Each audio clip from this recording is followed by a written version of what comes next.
buenas noches, bienvenidos a una nueva emisión de Impacto BTV Estelar. Esta noche nos acompaña Manuel Alejandro. Buenas noches, bienvenido. Muy buenas noches, Janet Flores, igual a los televidentes. Bienvenidos a 60 minutos de información nacional e internacional.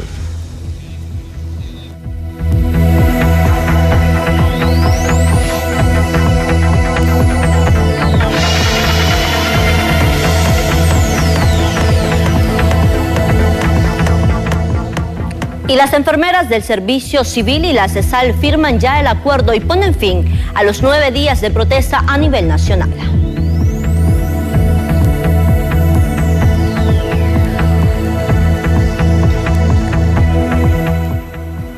Mientras tanto, el gobierno asegura que este año se instala la SISI en el país, mientras la oposición rechaza la consulta popular.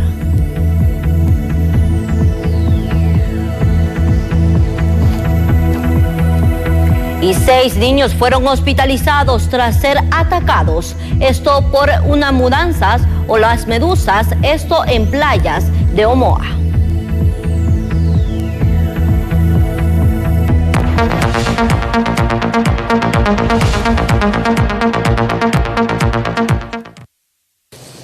Entramos en materia informativa. Tras 9 días de manifestaciones, las enfermeras y enfermeros auxiliares lograron llegar a un acuerdo con el Servicio Civil y la Secretaría de Salud, donde las 3 partes firmaron un acuerdo y abandonan las acciones de protesta para retornar a sus puestos de trabajo en todos los centros asistenciales a nivel nacional.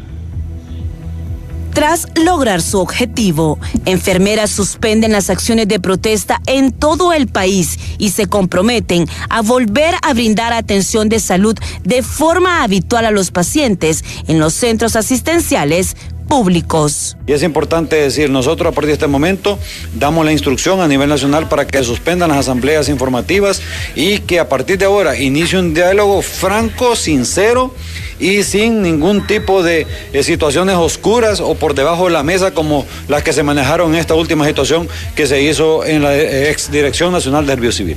Tal y como el gremio lo exigía, el nuevo secretario de Servicio Civil eliminó el requisito de técnico universitario para la contratación de nuevas plazas en enfermería. Y les dimos a conocer nuestra voluntad y nuestro compromiso de dejar sin valor y efecto la creación del puesto de técnico universitario en auxiliar en enfermería, que es el que estaba causando controversias con este sector. Nosotros creemos que en este caso la comisión interventora no hizo el proceso técnico necesario para dictaminar si este puesto era efectivamente necesario. Autoridades de salud ratificaron esta determinación y se comprometieron de forma legal a mejorar la educación en las escuelas de enfermería y respetar el perfil académico de las auxiliares para su contratación dentro del sistema de salud público. Hemos llegado a firmar un acta tripartita, tanto por el abogado José Orellana como el abogado Russell Garay y mi persona representando a la Secretaría de Salud. Con esta tregua entre enfermeras y autoridades da inicio un diálogo para atender las necesidades del gremio, mientras pacientes esperan una mejor atención por parte de las auxiliares y no volver a ser afectados con protestas. Con imágenes de Elvis Zambrano, informó Merari Borjas. Cambiamos de información porque la Junta Directiva del Congreso Nacional ya ha convocado a los jefes de bancada a poder sostener una reunión para este miércoles 20 de septiembre, esto sobre la elección del fiscal general y adjunto. Honorables congresistas, jefes de bancada, tal como lo hemos establecido en el comunicado de fecha 13 de septiembre, procedo a convocar a sesión de jefes de bancada este miércoles 20 de septiembre a las 11 a.m. en el Salón de Retratos, a efecto de que presenten un informe de los resultados de las reuniones con sus respectivas bancadas para buscar los consensos y cumplir con las obligaciones constitucionales que le corresponde a este poder del Estado para elegir a los sustitutos del exfiscal general de la República y exfiscal general adjunto. Mientras diputados continúan a la espera de que se convoque a las sesiones del Congreso Nacional para poder avanzar en temas de salud, educación y empleo, que están siendo prioridades también en el país. Nosotros como bancada del Partido Nacional estamos prestos, estamos al llamado para que podamos acudir a una convocatoria que nos hagan ya. Entendemos la importancia de llegar a consensos de diálogos para el fiscal general y el adjunto, pero eso no significa que tenemos que estancar la agenda legislativa cuando hay tantos temas apremiantes que hoy por hoy no tienen solución y que pasan también por una agenda del Congreso Nacional. El caso mío, por ejemplo, en Atlántida tenemos el tema del Hospital Atlántida, que hay una crisis de salud fuerte. En todo el país creo que la red vial no se le ha dado mantenimiento, creo que los hospitales a nivel nacional y en el tema de salud la gente lo siente golpeado porque no hay medicamentos. Creo que en el tema de empleo tenemos un problema grave, el 55% de la población sin empleo o con desempleo. Y son estos temas, empleo, salud, seguridad, inversión, que en el Congreso Nacional tenemos una agenda importante que no hemos podido avanzar. Y en otros temas, 6 menores fueron hospitalizados en San Pedro Sula tras sufrir picaduras de medusas que invadieron este pasado domingo las playas de Omoa Cortés. Afortunadamente, todos están fuera de peligro.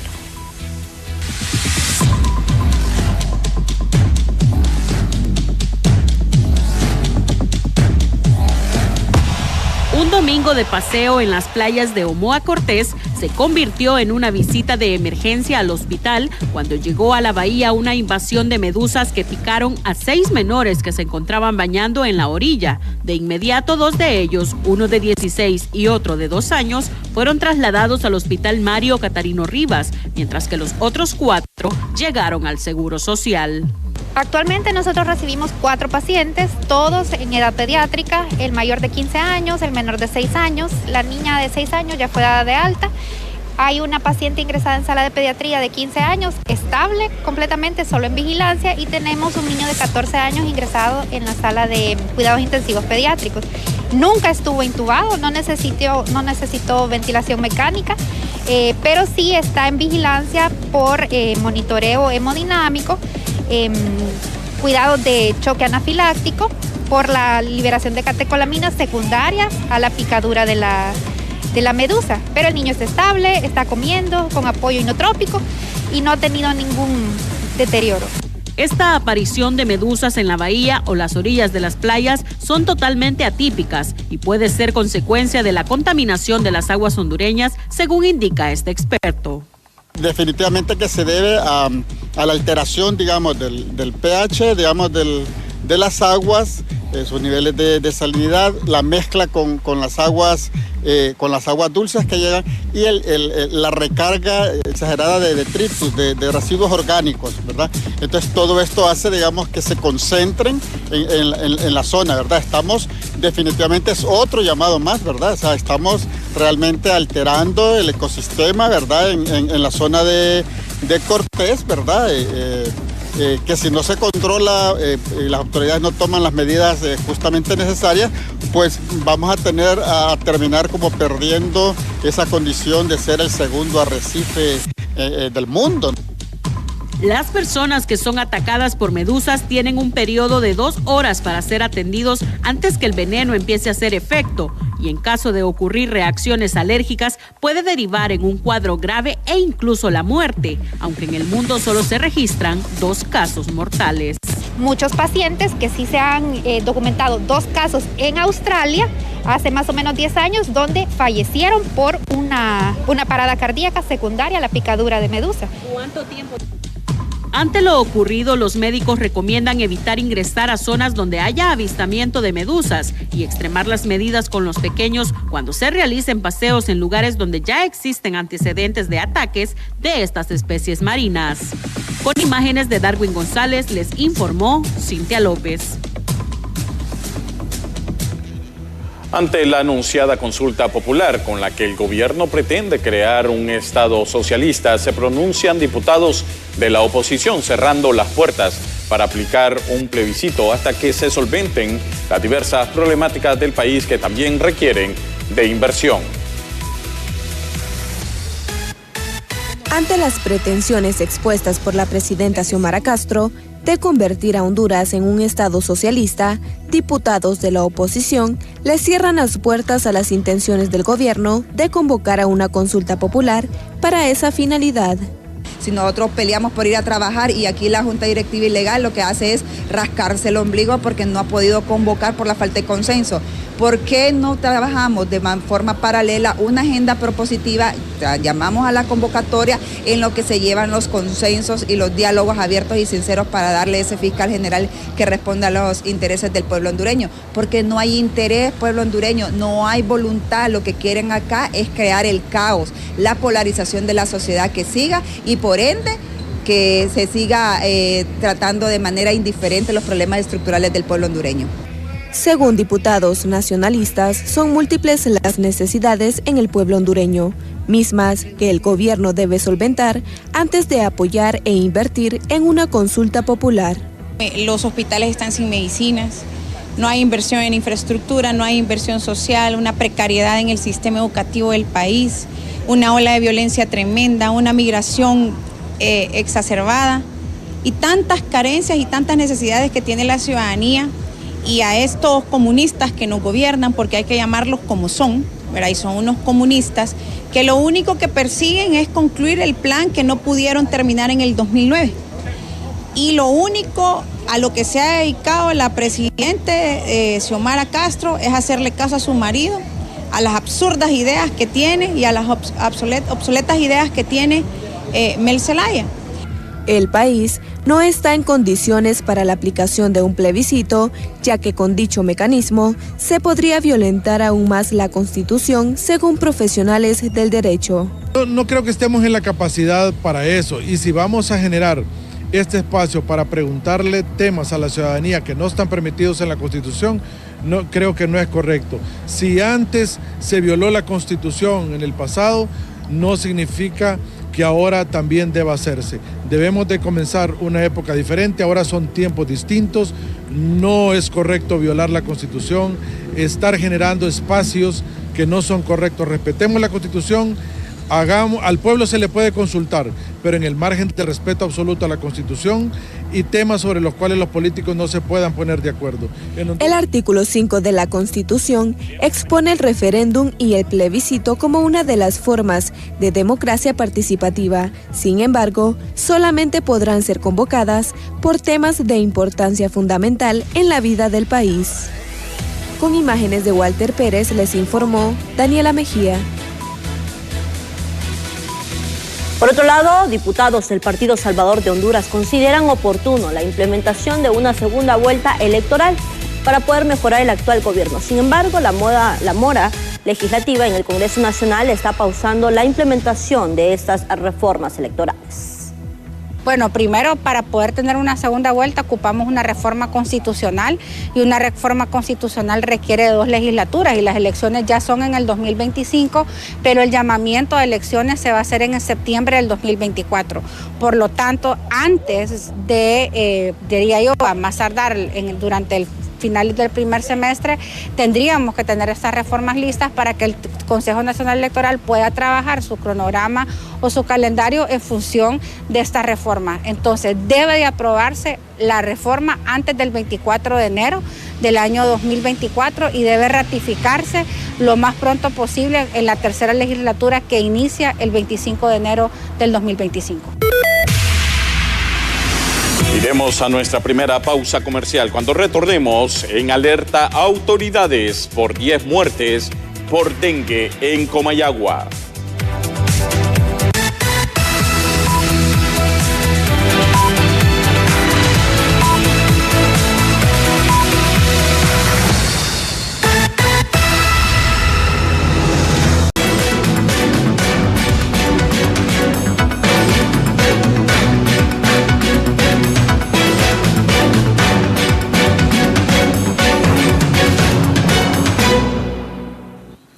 Continuamos con más información y luego de haber permanecido por varios días en protestas, allá el Hospital San Felipe ha retomado nuevamente sus actividades. José Luis Castellanos, usted a esa hora se encuentra en ese centro asistencial. Toda la información, buenas noches.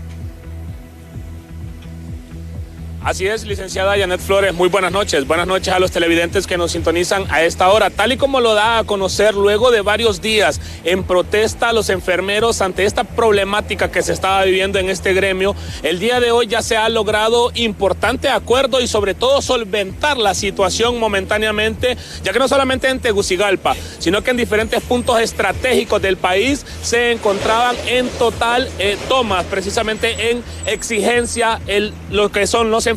Ya a esta hora de la noche, luego de que en horas más tempranas, aquí precisamente en el Hospital San Felipe, a lo interno, en la planta baja, por donde es la dirección, que permanecían los enfermeros en protesta, ya a esta hora podemos observar que se ha retomado de manera normal el trabajo de parte de ellos. Nos hemos puesto en comunicación con el presidente de la Asociación Nacional de Enfermeros Auxiliares de Honduras, Josué Orellana, ya confirmándonos este dato, ya que él a esta hora de la noche pues no se encontraba disponible para atendernos, pero sí vía telefónica nos ha dicho que se han retomado las actividades en los diferentes centros asistenciales que permanecían en protesta. Nosotros de igual manera hemos podido observar el ingreso de los diferentes enfermeros al llamado turno C, que en este caso es el turno nocturno que vienen a realizar a los diferentes centros asistenciales aquí en la capital y de igual manera en los diferentes departamentos del país.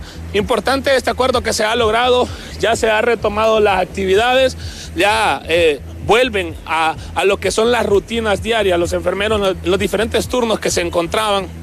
Y un punto muy importante que mencionar, que se nos recalcó también por parte del presidente Orellana, era que ellos habían prometido que una vez que se les atendiera, o mejor dicho, que se les solventara la situación, automáticamente regresaban a sus puestos de trabajo. Nosotros lo hemos venido a confirmar.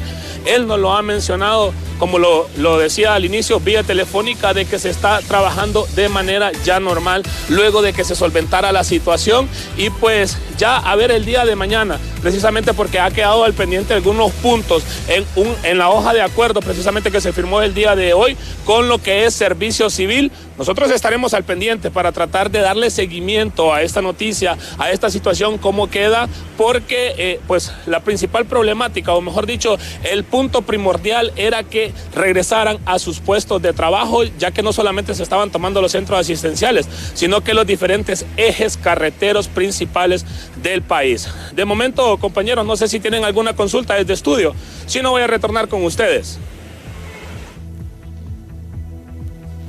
Muchas gracias, José Luis Castellanos. Organismos de derechos humanos dieron a conocer que entre el año 2016 y julio del presente año se han incrementado las denuncias por desplazamiento forzado en periodistas. Ya son más de 100 periodistas que han huido por inseguridad. En un comunicado, el Comisionado Nacional de los Derechos Humanos reflejó cifras preocupantes en torno al desplazamiento forzado al cual son víctimas periodistas y comunicadores sociales. El informe destaca que las denuncias recepcionadas van en aumento cada año. Desde el año 2016 a julio del 2017, el comisionado atendió 107 casos de periodistas y comunicadores sociales, es decir, en general personas vinculadas a medios de comunicación que están en riesgo o son víctimas ya de desplazamiento forzado. Durante el 2022 y 2023 hay más de un centenar de hechos violatorios a la libertad de expresión que van desde atentados, agresiones, intimidaciones, detenciones arbitrarias y amenazas.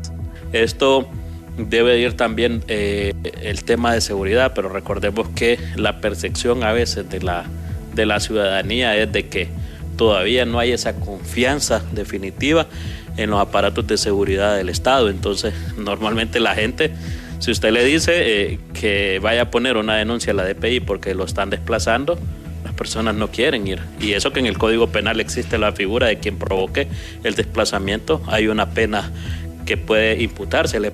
Queda evidenciado que el desplazamiento forzado de personas es un fenómeno en crecimiento en Honduras, del que no escapan de ser víctimas los periodistas ni demás personas vinculadas a los medios de comunicación. Desde el año 2001 A septiembre de este año hemos contabilizado 96 personas vinculadas a los medios de comunicación que han perdido la vida violentamente en el país. Estamos hablando que hay alrededor del 90% de los casos están impunes. Se estima que desde octubre del 2001 al menos 81 medios de comunicación del país han sufrido o registrado la muerte violenta de uno o varios de sus empleados, sean estos periodistas, comunicadores sociales, locutores, camarógrafos, fotógrafos, operadores y editores. Es una profesión de altísimo riesgo en Honduras y como profesión de altísimo riesgo necesitamos que el Estado dé las garantías, otorgue garantías para que puedan ejercer el periodismo, para que puedan hacer comunicación de manera segura. Hasta ahora, 16 de los 18 departamentos del país han sido escenario de muerte de personas que laboran en medios de comunicación. Sin embargo, en 6 departamentos se registra el 76% de los casos. Francisco Morazán, 22, Cortés, 19, Copán, 9, Lloro, 8, Atlántida, 8 y Olancho, 7. Con imágenes de Luis Sosa, les informó Walter Pérez.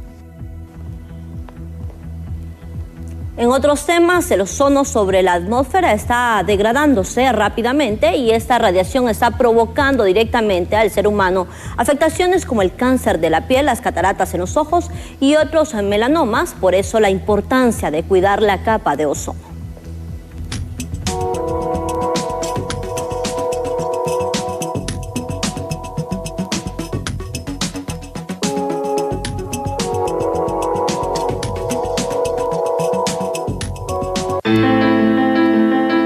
Hace casi 50 años, un dato alarmó a científicos de todo el mundo.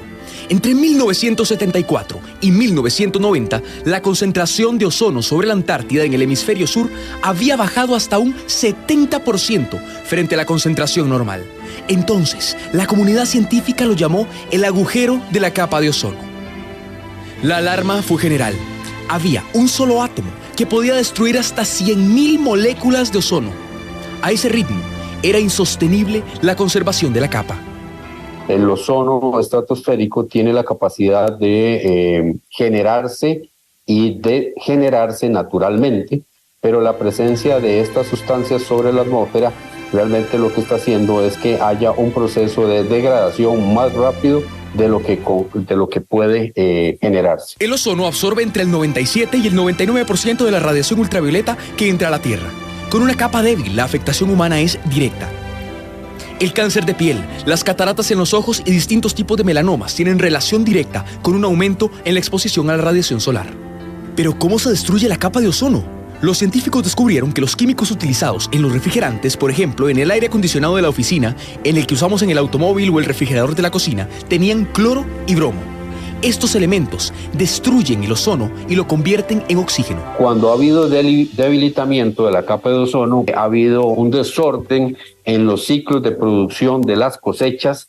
Hemos tenido un efecto sobre la cadena alimenticia de los océanos, que es el plancton, y por lo tanto la comunidad internacional se preocupó. América Latina, especialmente Argentina y Chile, son de los países más afectados por el desgaste de la capa, porque están más cerca del agujero. Alarmados por este panorama, en 1987 más de 197 países de la ONU firmaron el Protocolo de Montreal, un acuerdo que buscaba eliminar los refrigerantes con estas sustancias. El protocolo combate la pobreza, frena el cambio climático y ayuda a la seguridad alimentaria.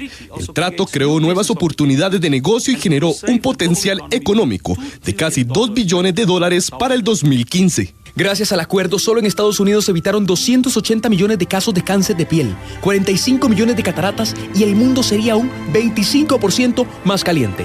Por eso, el 16 de septiembre se celebra el Día Internacional de la Preservación de la Capa de Ozono, para conmemorar lo hecho en Montreal. El protocolo ha sido exitoso. Para 2060, la capa de ozono retomaría los niveles anteriores a 1970 y para el 2066 se cerraría el agujero de la capa. El compromiso ambiental es fundamental porque las consecuencias nos afectan a todos, sin excepción. A pesar de estar en la temporada de invierno, el mapa de la sequía sigue alertando de su impacto en todo el país, la anomalía climatológica producto del fenómeno del Niño, el impacto que tendrá en el país se podría estar viendo a partir de marzo del 2024. En estos casos, pues creemos que el impacto de la sequía va a ser fuerte en el sur del corredor seco, pero no en todo el sur, porque hay municipios que llueve bastante y ahí se va a poder cosechar. El problema que nosotros miramos es más bien para el próximo año, porque si vamos a tener menos lluvias en septiembre y octubre que el promedio, eso va a hacer que el suelo no alcance los niveles de humedad que normalmente alcanza durante estos meses y que se traslada como unas corrientes de aguas subterráneas que van hacia los ríos y van hacia la parte baja. Por otro lado, instalaciones totalmente renovadas encontrarás en Diunsa Pedregal, ofreciendo lo mejor en tecnología y productos para el hogar a toda la población sanpedrana.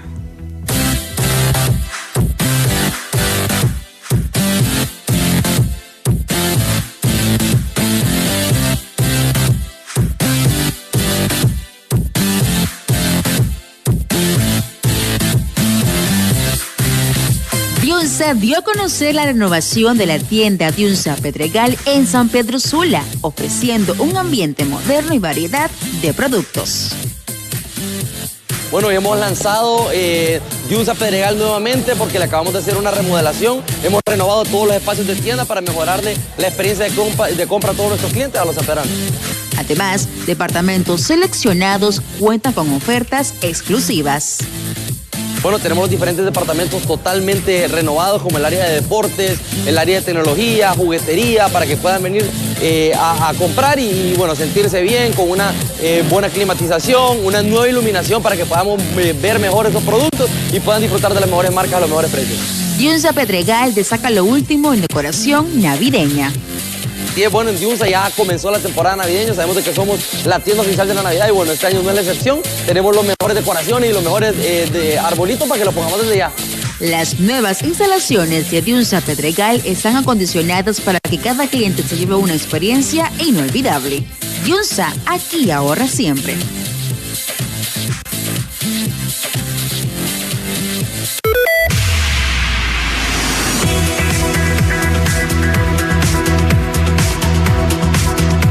Iremos a la pausa comercial. Bomberos de Centroamérica son entrenados por el Fuerza de Tarea Bravo en Centroamérica.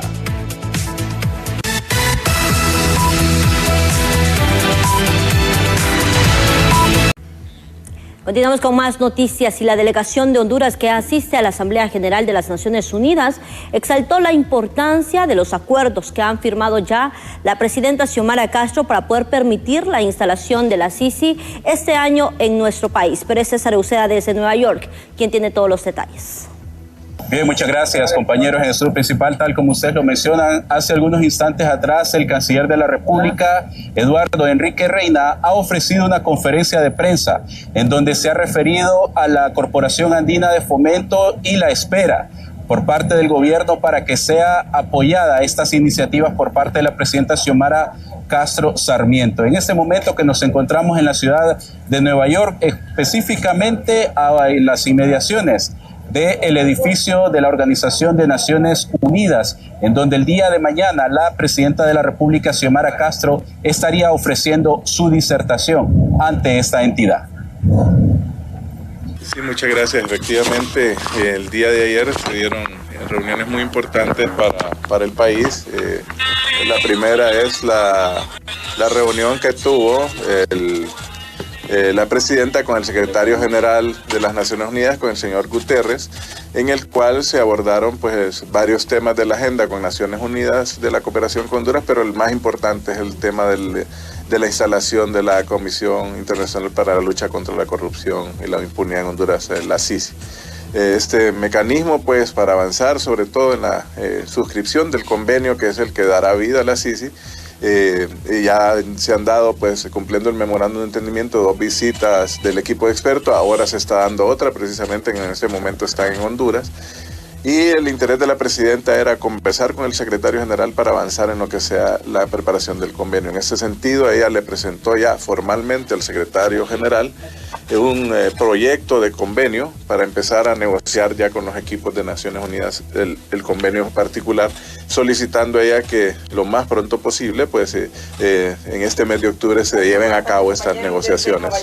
Adicionalmente, también la presidenta presentó un proyecto de resolución para la Asamblea General de Naciones Unidas, que es un documento que se necesita para que la Asamblea General de la ONU le dé el apoyo al secretario general en la creación de la CICI. Así que cumpliendo estos objetivos, pues la presidenta tuvo esta muy importante reunión. Bien, el canciller de la República, Eduardo Enrique Reina, se ha referido a la solicitud de la presidenta Xiomara Castro, que ha realizado ante varios organismos. El día de hoy, justamente, la mandataria se reunió con su representante del gabinete de gobierno, de igual forma equipo técnico, y el día de mañana estaría realizando su disertación. En este sentido, las autoridades policiales y cuerpos de seguridad se han desplazado justamente en las inmediaciones del edificio de la Organización de Naciones Unidas para ofrecer una seguridad completa y total. Desde la ciudad de Nueva York, les informa César Euseda. Los tiempos han cambiado y los métodos de elaboración de tortillas se suman a esta variación, quedando desfasado el grano de maíz por la harina industrializada.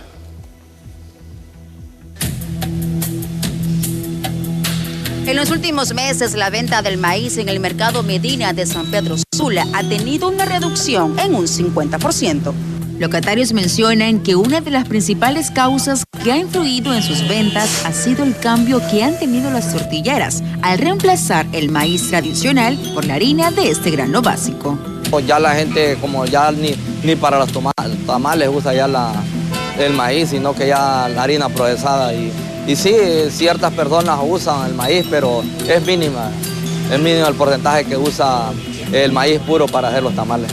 Vendedoras de tortillas detallan que la harina industrializada ha facilitado la elaboración de las mismas, ahorrándoles tiempo, y que únicamente realizan tortillas de maíz tradicional mediante pedidos anticipados. Sí, es mucho más rápido. Si tiene un pedido, amasa un poquito y ya lo está haciendo y lo entrega por encargo. Nos encargan la masita de maíz o las tortillas, nosotros las hacemos. Mientras que productores agrícolas aseguran que la temporada seca tuvo un impacto negativo en las cosechas de maíz, teniendo una reducción del 30%. La situación es de que ahorita prácticamente se terminan las reservas de la cosecha del año anterior y están comenzando la cosecha del nuevo ciclo. Entonces en ese traslape ahí siempre hay escasez, pero en general, digamos, la producción del país va a ser por lo menos 30% menos de lo que se necesita para cubrir la demanda de la población. Según datos del Instituto Hondureño de Mercadeo Agrícola, Honduras requiere por año al menos 32 millones de quintales de granos básicos. Solo de maíz urgen 24 millones de quintales para consumo humano y concentrados. Informa para ustedes Marila Manzanares.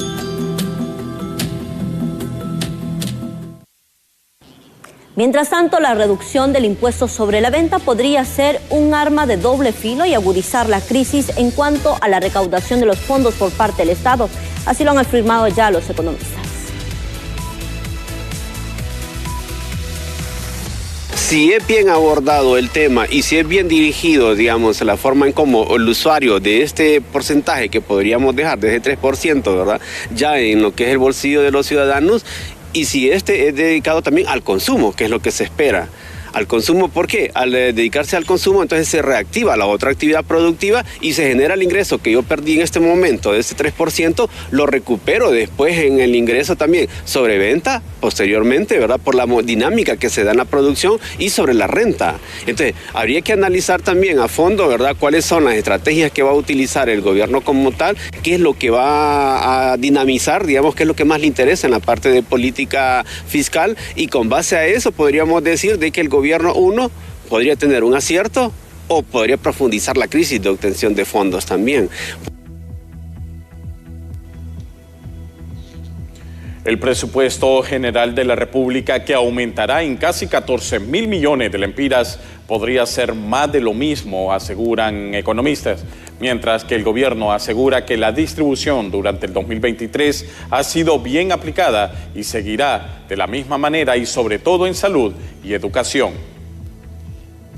Secretaría de Finanzas presentará el proyecto del Presupuesto General de Ingresos y Egresos de la República para el ejercicio fiscal 2024, que asciende a 406 millones de lempiras. Economistas son del criterio que los resultados serán más de lo mismo si no se logra una buena distribución, ya que aún con el monto del 2023, que equivale a los 292.519 millones, todavía no se ha logrado lo prometido.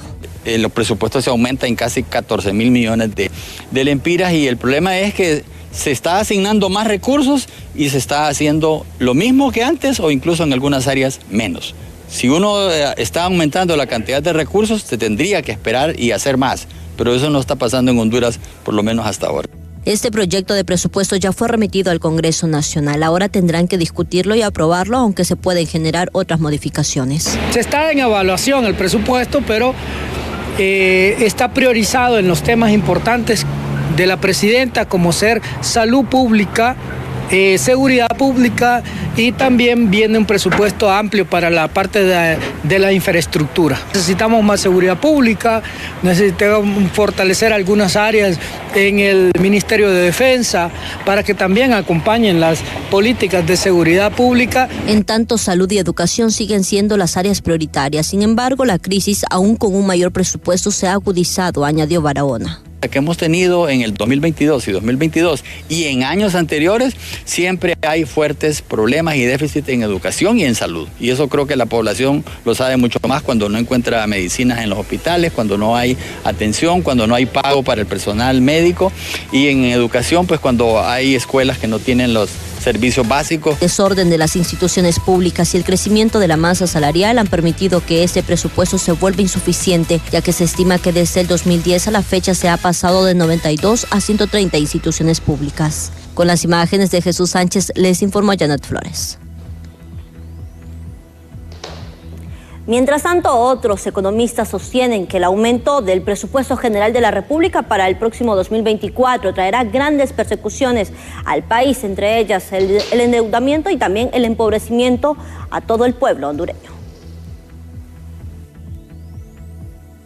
Cuando hablamos de mayor endeudamiento, que estamos hablando que este presupuesto contempla un poco más de 71.000 millones de lempiras, lo que estamos haciendo es más endeudamiento, son impuestos futuros para el pueblo hondureño. ¿Por qué? Porque lo que le estamos trasladando es más deuda a los nuevos gobiernos que vengan y estamos empobreciendo al pueblo hondureño. ¿Por qué? Porque es una deuda mala, es una deuda que lo que viene es a sostener el alto gasto corriente, es una deuda que lo que viene es a sostener el aparato estatal, el clientelismo político, no viene a coadyuvar a las necesidades verdaderas del pueblo, porque seguimos sin medicinas en los hospitales, seguimos sin una educación de calidad, seguimos sin seguridad física garantizada, seguimos sin reglas claras.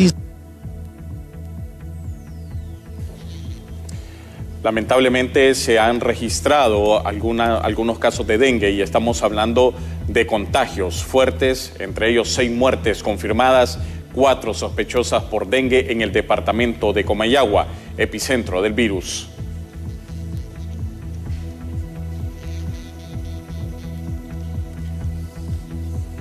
Casos, eso es hasta la semana 35 de este año, de los cuales tenemos casi un 30% con signos de gravedad. Eso significa que hay más enfermos hospitalizados que en años anteriores, y también tenemos una mortalidad de 6 confirmados y tenemos todavía 4 personas por confirmar. Darles el análisis correspondiente para confirmarlos por mortalidad por dengue. Doctor, se está consultando a la población si la niña fallecida del sector de Valle de Ángeles falleció por dengue. ¿Qué confirmación hay hasta este momento, doctor? ¿Está confirmada ya este fallecimiento por esta enfermedad? Solo está por sospecha porque en este momento se nos aclaró que se ingresó por una deshidratación. Semana, doctor, ¿cuántos nuevos casos de dengue se han registrado? Tenemos 319, en la última semana 35, todavía nos falta contabilizar la semana 36, que esperamos que sea la misma cantidad de pacientes o mayor, y lamentablemente pues...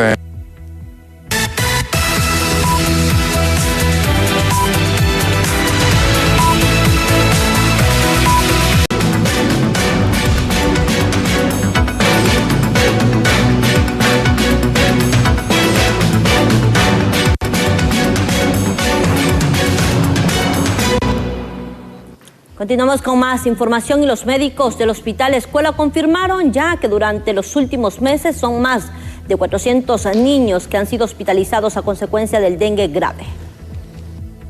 Tenemos 5 pacientes hospitalizados en la sala de dengue de este centro asistencial. Son 5 pacientes pediátricos, son 5 menores de edad.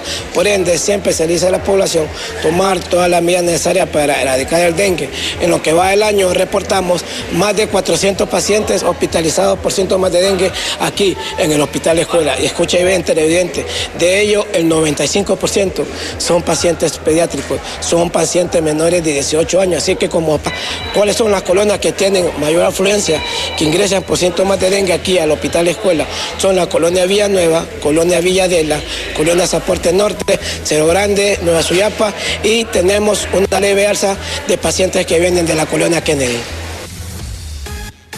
Tras varios meses sin brindar tratamiento de radioterapia para los pacientes oncológicos por el mal estado de las máquinas, médicos del Hospital San Felipe aseguran que están en busca de firmar un convenio con los centros asistenciales privados para que más de 400 pacientes oncológicos puedan continuar con sus tratamientos. Bueno, estábamos por firmar el convenio, pero a última hora han habido algunos inconvenientes, ¿verdad?, con la firma del convenio, porque la parte que nos dará los servicios ha puesto algunas trabas, ¿verdad? Nos aumentaron un poquito la cuestión de los costos, pero estamos tratando de llegar a acuerdos. Doctor, aproximadamente ¿cuántos serán los pacientes que ya se ha identificado serían trasladados a centros privados? Mire, aproximadamente la mora es como de unos 400 pacientes, ¿verdad? Vamos a estar mandando 25 aproximadamente semanales, pero ya tenemos un banco de datos de todos los pacientes prioritarios, se han seleccionado los pacientes, hay un comité, ¿verdad?, que los ha seleccionado, y nos hemos estado reuniendo constantemente para ver cuál va a ser la prioridad y cuáles van a ser los pacientes que van a iniciar con el tratamiento. Doctor, en otros temas, en las últimas horas, la Agencia Técnica de Investigación Criminal aseguró 46 bienes al exalcalde de San Marcos, Santa Bárbara, Pedro Aguilar, alias El Patrón, quien guarda prisión por el asesinato de 4 personas y que además se le ha vinculado con el narcotráfico. A miembros de la estructura criminal que es dirigida por el exalcalde de San Marcos, Santa Bárbara, Pedro Armando Aguilar Orellana, más conocido en el bajo mundo como alias El Patrón, alias El Pedrito y alias El Pelón. De estos bienes, de los 46 en total, corresponden a 17 vehículos, 27 bienes inmuebles, o sea, propiedades y viviendas, y 2 sociedades mercantiles, que supuestamente todos estos bienes fueron adquiridos de manera ilícita. Además, hay un crecimiento del patrimonio económico de los miembros de esta estructura que no es compatible a lo que ellos pueden devengar como salario, como empleados de algunas empresas en la zona. En este caso cabe destacar que el alcalde de Santa Bárbara, Pedro Armando Aguilar Orellana, quien fue capturado el 28 de noviembre del 2022 por estar supuestamente vinculado a la muerte de parte de sus familiares, entre ellos de María del Carmen Castellano Fernández, Kevin Ariel Ruiz Ramírez, Guadalupe Milla Claros y Óscar Humberto Ramírez Altamirano. La Policía Militar del Orden Público realiza operaciones de seguridad ciudadana en la colonia Nueva Suyapa de Tegucigalpa en cumplimiento al marco del Plan Nacional de Seguridad, Solución contra el Crimen. Realizando operaciones de seguridad ciudadana en el marco del Plan Nacional Solución contra el Crimen. Sector Nueva Suyapa, que son 9 zonas que hemos estado realizando patrullajes a pie, móviles. Hemos estado instalando puestos de control en sitios o lugares estratégicos, inspecciones de vehículos, verificación de documentos de mototaxis, motocicletas, también inspecciones a unidades del transporte con la finalidad de evitar robos, asaltos al interior de las unidades del transporte. Por otro lado, bomberos de diversos países de Centroamérica son capacitados en Honduras por medio de la Fuerza de Tarea Conjunta Bravo de los Estados Unidos en operaciones especiales ante cualquier emergencia nacional o internacional. Agarra aire, José. Agarra aire para arriba. El ejército centroamericano, compartiendo conocimientos y experiencias operativas mutuas denominados Centan Smoke, realiza un encuentro regional en Honduras con participantes de El Salvador, Guatemala, Costa Rica, Panamá y Colombia.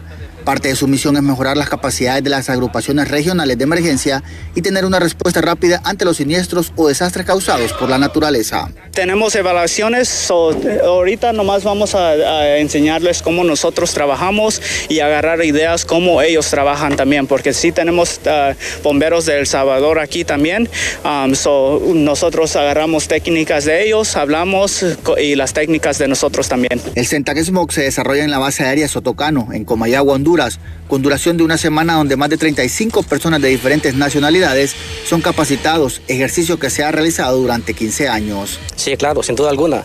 Sabe que mientras el personal está más preparado, pues los rescates van a ser más rápidos, van a ser más eficientes, y si el personal está bien capacitado, pues obviamente todo va a ser para el bienestar de la población o de aquel personal que necesite un apoyo inmediato.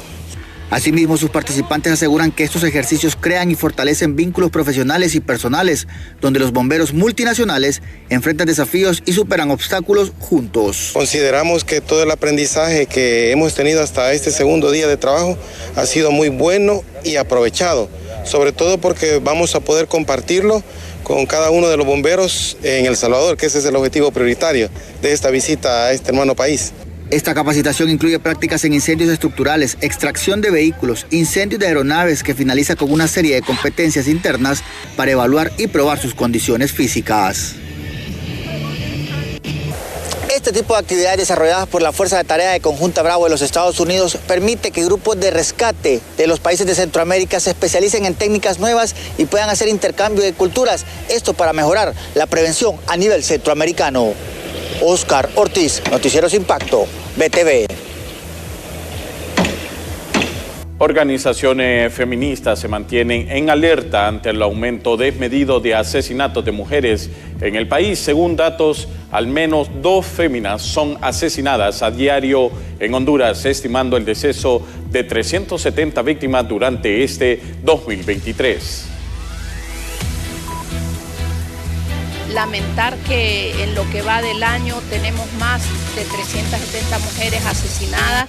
Y ¿por qué? Es preocupante porque se habla de recursos para esto, de recursos para lo otro, pero nosotras decimos, y entonces los recursos para la investigación de las muertes violentas de mujeres, ¿dónde está? Puede reasignarse. A propósito que el Ministerio Público por ley debe tener el presupuesto de 3%, nunca se le ha dado 3%. El Ministerio Público siempre tiene un presupuesto de 1 punto y algo con respecto al presupuesto general de la República. Y en ese sentido es que llamamos a todos los operadores de justicia para buscar un mecanismo que dé respuesta a toda esta ola de asesinatos en contra de las mujeres, y decimos ni una asesinada más. En otros temas, analistas políticos son de la postura que no existe la posibilidad de instalar un socialismo democrático en el país, y las únicas intenciones del gobierno son instalar una constituyente. En primer lugar, la presidenta buscó un escenario adecuado para hacer un anuncio de esa naturaleza. No hay posibilidades de un socialismo democrático en Honduras. El socialismo democrático no existe, y en la mente del libre no existe un socialismo democrático. En la Constitución de Honduras tampoco contempla un socialismo democrático. La Constitución de Honduras contempla un sistema democrático, no socialista.